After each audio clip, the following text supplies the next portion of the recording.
Modelling பண்ணிட்டோமே நீ மனசொடிஞ்சு தற்கொலை பண்ண முயற்சி பண்ணது முட்டாள்தனம். ஒரு ஓவியனுக்கு முன்னால நிர்வாணமா நிக்கிறதுல அசிங்கங்கிற பேச்சுக்கே இடம் இல்ல.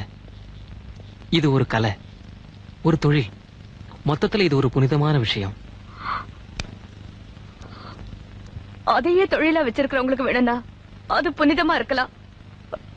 ஆனா எனக்கு உங்களுக்கு முன்னாடி நின்ன அந்த 1 மணி நேரத்துல நான் எந்த அளவுக்கு புழுங்கி புழுங்கி செத்தேன்னு உங்களுக்கு தெரியாது. காசுக்காக உடம்ப வித்த இந்த பாவத்தை சுமந்துகிட்டு என்ன வாழ சொல்றீங்களா? அது நான் பாவம் சொல்ல மாட்டேன்மா, அதுக்கு பேர் தியாகம். அந்த தியாகத்துக்கு தான் பலனே இல்லாம போச்சு. எங்க அம்மாவே போனதுக்கு அப்புறம் நான் எதுக்காக வாழணும்? உங்க அம்மாவுடைய கனவுகளுக்காக. அவங்களதான் நீ காப்பாத்த முடியாம போச்சு. உன் எதிர்காலத்தை பத்தி அவங்க கண்ட கனவுகளையாவது நீ காப்பாத்த வேண்டாமா? நீ கல்யாணம் பண்ணிக்கிட்டு சந்தோஷமா வாழ்ந்தா அதான் நீ அவங்களுக்கு செலுத்துற அஞ்சலி. கல்யாணம் அத கண்டுதான் நான் பயப்படுறேன்.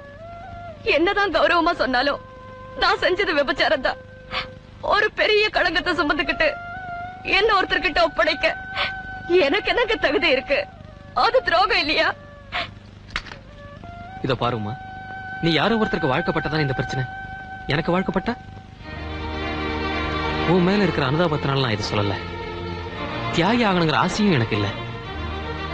வாழ்க்கையில எனக்கும் ஒரு துணை தேவை. அந்த துணை உன்ன மாதிரி ஒரு உன்னதமான பெண்ணா இருந்தா நான் ரொம்ப சந்தோஷப்படுவேன். நீ என்ன சொல்ற?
உயிருக்கு உயிரா நேசிச்ச என் மனைவிய சாகடிச்ச. நீங்க என்ன சொல்றீங்க? ஒண்ணும் தெரியாத மாதிரி நடிக்காத. நீயும் உன்ன மாதிரி இரக்கமில்லாத பாவிங்க 3 பேரும் சேர்ந்து என் மனைவிய சாகடிச்சீங்க, கொன்னீங்க. உங்க மனைவிய நான் கொன்னேனா? எனக்கு ஒன்னும் புரியல சந்துரு. புரியும்படியா சொல்றேன் கேளு. என் மனைவி விபத்தில் அடிபட்டு உயிருக்கு போராடிக்கிட்டு இருந்த அந்த நேரத்துல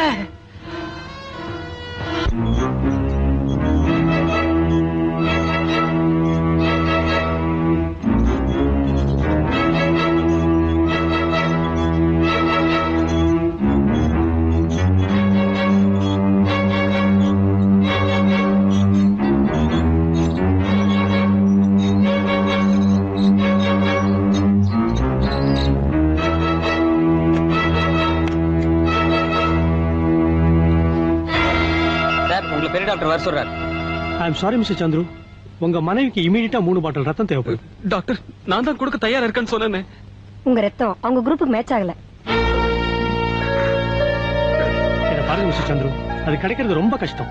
இட்ஸ் a rare group. துரதிர்ஷ்டவசமா இந்த குரூப் பிளட் எங்க கிட்ட ஸ்டாக் இல்ல. மத்த ஹாஸ்பிடல்ல ட்ரை பண்ணோம், எங்கேயும் கிடைக்கல. இந்த பிளட் குரூப் உள்ளவங்க இங்க அடிக்கடி ரத்த தானம் கொடுக்க வர்றாங்க. அவங்க அட்ரஸ் எல்லாம் உங்களுக்கு கொடுக்க சொல்றேன். நீங்க அவங்களை கேட்டு பாருங்க. you will get it. ரத்தம் கிடைச்சிட்டா என் வைஃபை காப்பாத்திடலாமா டாக்டர்? நிச்சயமா. அந்த அட்ரஸ் எல்லாம் அவர் கொடுமா? Okay sir.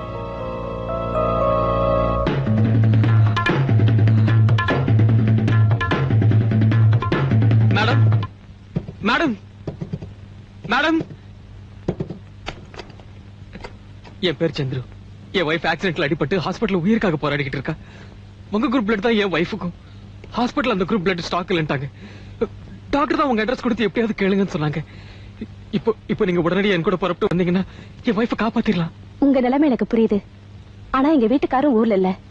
இந்த நேரத்துல பச்சை குழந்தைய விட்டுட்டு என்னால வர முடியாது. மன்னிச்சுக்குங்க. மேடம் ப்ளீஸ், நான் சொல்றது என்னங்க? என்ன தொந்தரவுக்கு மன்னிக்கணும். அவசரமா ஒரு உதவிக்காக வந்திருக்கேன். தெரியுமே, கொஞ்ச நேரத்துக்கு முன்னால தானே சந்திச்சோம். அதுக்குள்ள வீட்டு வாசப்பல்ல வந்து கதை தட்டிட்டு நிக்கிறீங்க. ச்சே, கேவலமான ஆளு. நீங்க என்ன தப்பா புரிஞ்சுக்கிட்டீங்க. சரியாதான் புரிஞ்சுட்டு இருக்க. முதல்ல இடத்த காலி பண்ணுங்க.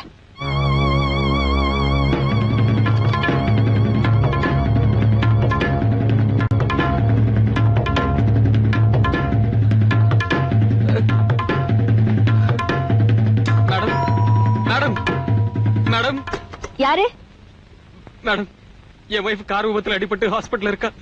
உங்க குரூப் ரத்தம் தேவைப்படுது. எப்படியாவது ஹெல்ப் பண்ணுங்க பிளட் மேடம். டொனேஷனா? சாரி சார், இப்போல்லாம் நான் யாருக்கும் பிளட் டொனேட் பண்றது இல்ல. அப்படி சொல்லாதீங்க மேடம். என் வைஃப் உயிரே உங்க கையில தான் இருக்கு.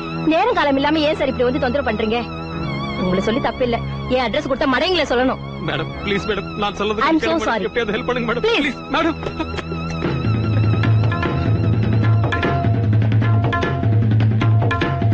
டிரைவர், வண்டியை நிறுத்து.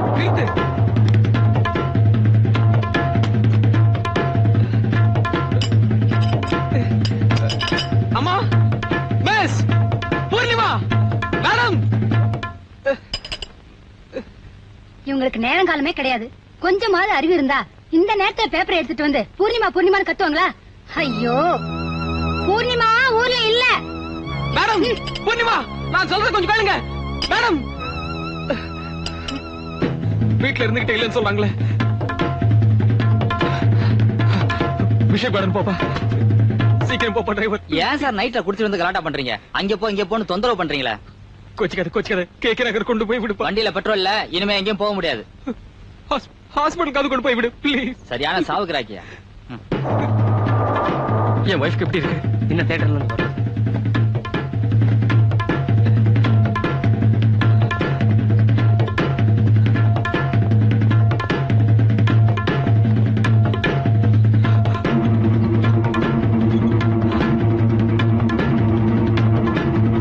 ஐம் சாரி, நாங்க பிளட்டுக்காக வெயிட் பண்ணோம். அதுக்குள்ள இறந்துட்டாங்க.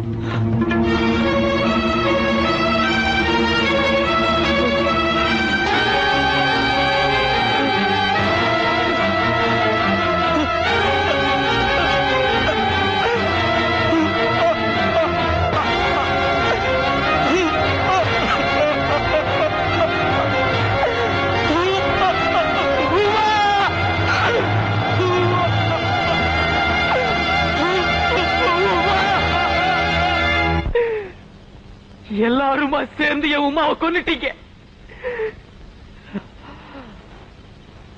நினைக்க எனக்கு ஆத்திரம் வந்தது. ரத்த வெறி பிடிக்க ஆரம்பிச்சது. என் உமாவுக்கு ரத்தம் கொடுக்க மருத்துவங்களை எல்லாம் ரத்த வெள்ளத்துல மிதக்க விட்டேன். துடிக்க கொலை பண்ண. நீதான் பூர்ணிமாங்கிறது இவ்வளவு நாளா எனக்கு தெரியாம போயிடுச்சு. தெரிஞ்சிருந்தா என்னைக்கோ உன் கதையை முடிச்சிருப்ப. தப்பு பண்ணிட்டேங்க சந்துரு, தப்பு பண்ணிட்டேங்க. இத்தனை பேரையும் கொலை பண்ணதுல நியாயமே இல்ல. ஏன்னா உங்க மனைவிய கொன்னது வேற யாரும் இல்ல, நீங்கதான். உங்க குடிதான். விபத்து நடந்தது என்னமோ என்னாலதான். ஆனா அப்ப கூட அவளை காப்பாத்த எனக்கு சந்தர்ப்பம் இருந்தது. அதனாலதான் அந்த ராத்திரியில நான் வீடு வீடா ஏறி இறங்கினேன். யாராவது ஒருத்தர் மனசு வச்சிருந்தாலே உமாவை காப்பாத்திருக்கலாம். சந்துரு, என்ன மட்டும் நீங்க சந்திச்சிருந்தா இந்த பிரச்சனை வந்திருக்காது. நான் நிச்சயமா உங்களுக்கு உதவி பண்ணிருப்பேன். ரத்த தானம் பண்றத ஒரு பெரிய சேவை நினைச்சிட்டு இருக்கிறவனா ஊர் பேர் தெரியாது எத்தனையோ பேருக்கு ரத்தம் கொடுத்துட்டு இருக்கேன். என் பிறந்த நாள் அதுவுமா இன்னைக்கு காலையில் நான் கோயில் கூட போல, ஹாஸ்பிட்டல் போயிருந்தேன். ஒரு நோயாளிக்கு ரத்தம் கொடுத்தேன். வேண்டாம், நீங்க என்ன நம்ப வேண்டாம். நான் உங்களை தடுக்க விரும்பல. உங்க கையால தாலி கட்டிக்கிற பாக்கியம் தான் எனக்கு கிடைக்கல. சாகர பாக்கியம் போது எனக்கு கிடைக்கட்டும். Go ahead.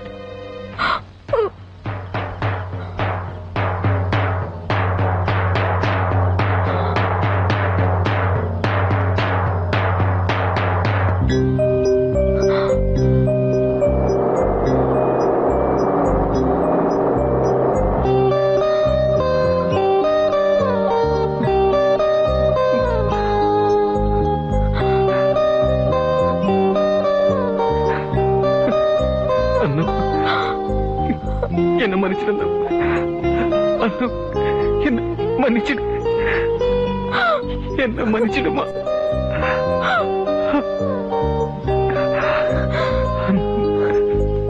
அண்ணா